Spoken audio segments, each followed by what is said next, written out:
Kompetensi dasar yang akan kita pelajari adalah KD.1 mendeskripsikan akuntansi sebagai sistem informasi.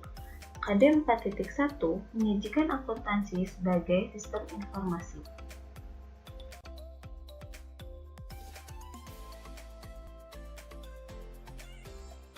Tujuan pembelajarannya adalah setelah kalian mengikuti pembelajaran, diharapkan kalian dapat menjelaskan prinsip dasar akuntansi, dapat menjelaskan bidang-bidang akuntansi, dapat menjelaskan profesi akuntansi, dan dapat menjelaskan etika profesi akuntansi.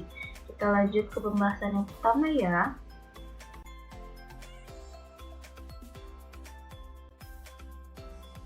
Prinsip dasar akuntansi. Apa itu prinsip dasar akuntansi?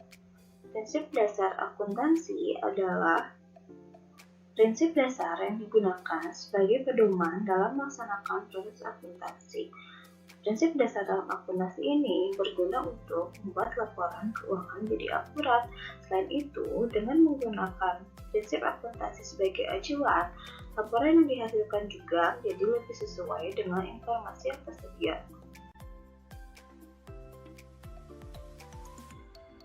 Ada beberapa prinsip dasar akuntansi yang harus dijadikan pedoman. Apa saja prinsip dasar akuntansi itu? Pertama, prinsip biaya historis. Prinsip biaya historis mempunyai makna jika pencatatan transaksi keuangan atas sebuah barang sudah diperoleh perusahaan, maka pencatatan keuangannya berdasarkan pada biaya yang dikeluarkan untuk mendapatkan barang tersebut. Apabila ada proses tawar-menawar, maka harga yang dicatat adalah harga yang menjadi kesepakatan kedua belah pihak. Yang kedua, prinsip mempertemukan. Yang dimaksud dari prinsip ini adalah biaya yang dipertemukan dengan pendapatan yang sudah diperoleh perusahaan. Hal ini memiliki tujuan untuk mendapatkan hasil mengenai besar atau kecilnya laba atau keuntungan yang diperoleh perusahaan. Yang kedua, prinsip konsistensi. Laporan keuangan yang disajikan harus konsisten, artinya laporan tersebut tidak berubah dalam proses prosedur, metode, ataupun kebijakan yang diterapkan oleh perusahaan. Hal ini memudahkan pihak perusahaan untuk melihat dan membandingkan laporan keuangan yang dihasilkan pada beberapa periode sebelumnya. Yang keempat, prinsip pengakuan pendapatan.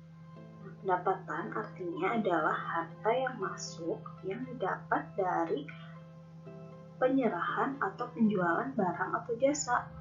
Nah, prinsip ini mengharuskan kita mencatat harta itu sebagai pendapatan.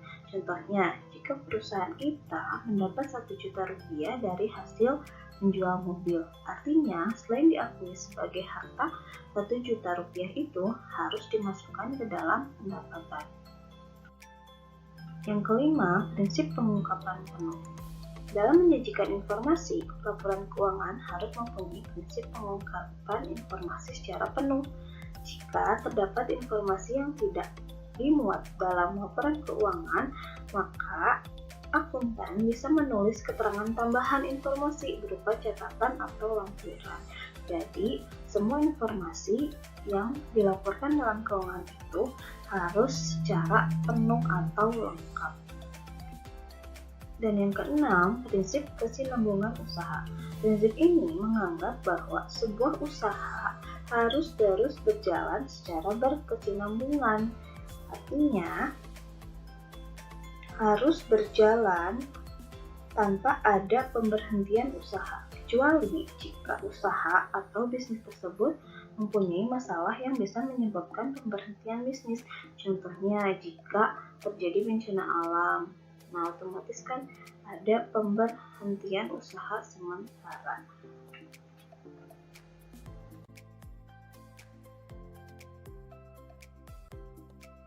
Bidang-bidang akuntansi. Ada beberapa bidang yang terdapat dalam ilmu akuntansi. Yang pertama, akuntansi keuangan. Kedua, akuntansi pemeriksaan. Ketiga, akuntansi biaya. Yang keempat, akuntansi manajemen. Kelima, akuntansi anggaran. Yang keenam, akuntansi perpajakan. Ketujuh, sistem akuntansi. Yang kedelapan, akuntansi pemerintahan.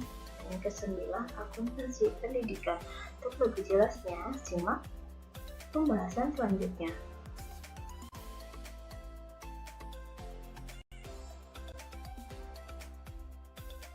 Akuntansi keuangan. Bidang akuntansi ini berkaitan dengan laporan keuangan perusahaan yang secara khusus memusatkan perhatiannya pada pencatatan transaksi perusahaan secara periodik.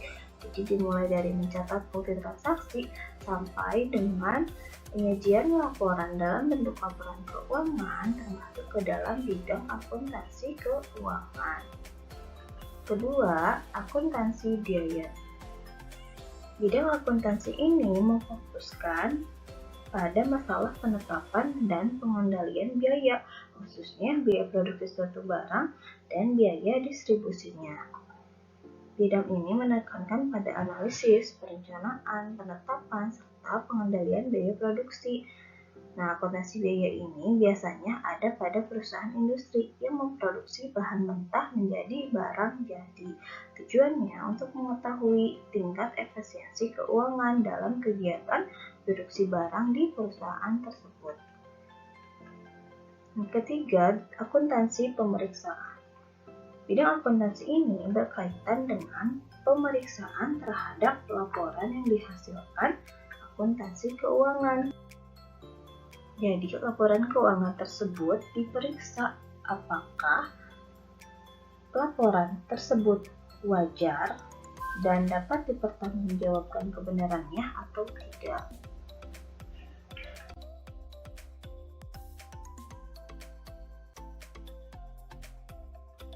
Akuntansi manajemen. Bidang akuntansi ini bertujuan untuk memberikan informasi kepada manajemen dalam menjalankan usahanya. Berbeda dengan akuntansi keuangan, bidang ini secara khusus membantu pihak internal perusahaan dalam menentukan suatu kebijakan. Di akuntansi manajemen memberikan data real atau data sebenarnya kepada pihak manajemen sebagai bahan dalam menentukan arah kebijakan perusahaan, terutama hal yang menyangkut keuangan perusahaan. Akuntansi perpajakan. Bidang ini mengakomodasi pencatatan keuangan yang berhubungan langsung dengan perpajakan. Kenapa bidang ini dipisah? Ya, agar tidak tercampur dengan hal-hal yang lainnya. Orang yang mengurusi akuntansi perpajakan bertanggung jawab untuk menghitung seberapa besar pajak yang harus dibayarkan oleh perusahaan. Akuntansi anggaran. Bidang ini fokus pada penyusunan rancangan pengeluaran perusahaan untuk jangka waktu tertentu. Jadi, ada rancangan pengeluaran perusahaan untuk jangka waktu tertentu. Ada analisisnya serta untuk pengendalian perencanaan keuangan. Nah, jadi rencana keuangan atau anggaran tersebut dibandingkan dengan realisasinya sehingga menjadi alat kontrol bagi perusahaan dalam mengatur keuangan.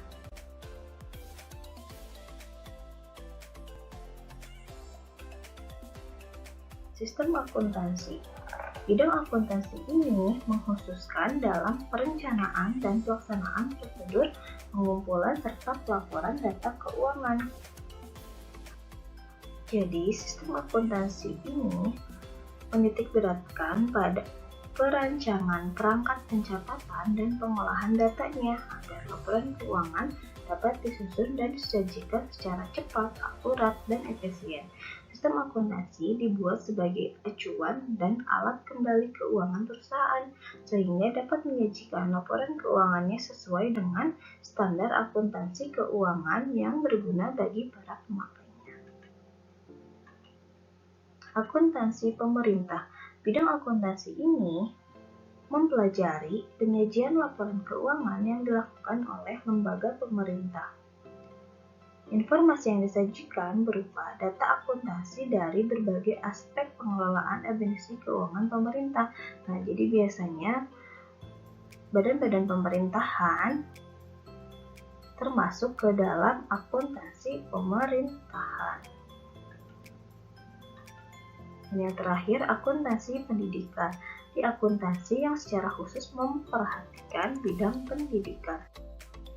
Nah, yang termasuk ke dalam bidang pendidikan, contohnya seperti kegiatan belajar mengajar akuntansi, penelitian tentang akuntansi, penyusunan kurikulum pendidikan, atau hal yang lain yang berhubungan dengan ilmu akuntansi, termasuk ke dalam akuntansi pendidikan.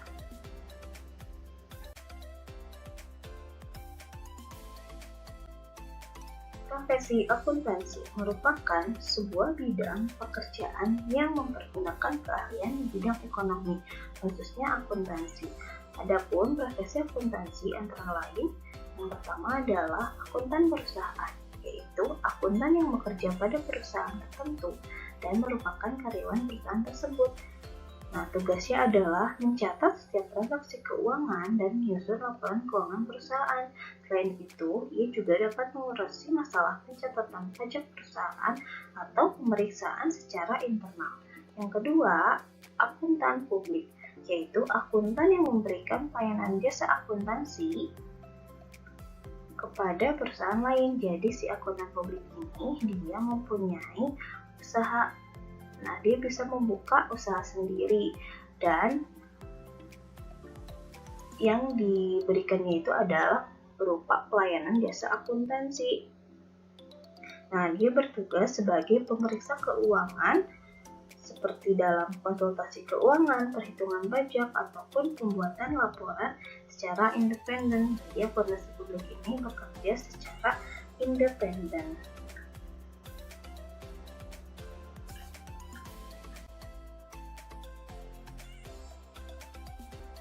Profesi akuntansi yang ketiga adalah akuntan pemerintah, yaitu akuntan yang bekerja pada lembaga-lembaga pemerintah, misalnya di kantor Badan Pengawasan Keuangan dan Pembangunan, atau yang bekerja di Badan Pengawasan Keuangan atau BPK, atau yang juga bekerja di perpajakan dan di Komisi Pemberantasan Korupsi. Nah, tugas utama dari akuntan pemerintah adalah menyusun laporan keuangan pemerintah atau bisa juga mengaudit setiap institusi pemerintahan di berbagai tingkat pemerintahan. Jadi, akuntansi pemerintahan ini biasanya dia itu berstatus PNS atau pegawai negeri sipil karena dia bekerja di lembaga pemerintah. Itu lembaga yang digaji oleh pemerintah atau negara. Yang keempat, profesi akuntansi adalah akuntan pendidik, yaitu akuntan yang bertugas menyampaikan ilmu akuntansi kepada calon akuntan. Nah, siapa saja calon akuntan itu? Calon akuntan adalah mahasiswa ataupun siswa. Nah, contohnya yang termasuk ke dalam akuntan pendidik seperti guru atau dosen. Jadi, orang-orang yang menyampaikan ilmu akuntansi atau dia melakukan penelitian dan pengembangan di bidang akuntansi, ataupun dia dapat menyusun kurikulum di berbagai tingkat satuan pendidikan. Nah, dapat termasuk ke dalam akuntan pendidik.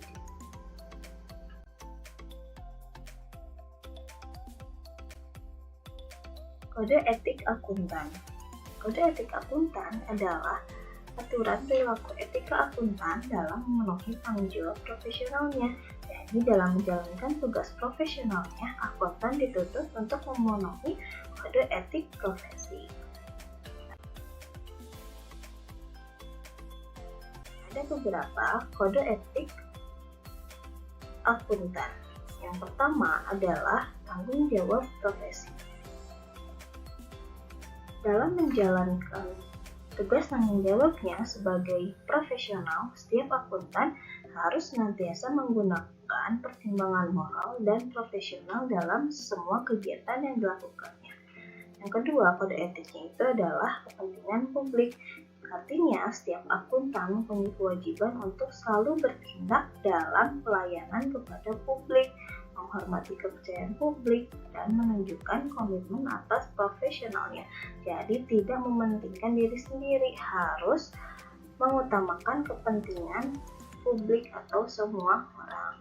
Yang ketiga, integritas. Jadi, dalam usahanya untuk memelihara dan meningkatkan kepercayaan publik, setiap akuntan harus memenuhi tanggung jawab profesionalnya dengan integritas setinggi mungkin dengan bersungguh-sungguh dalam mengemban profesi akuntan.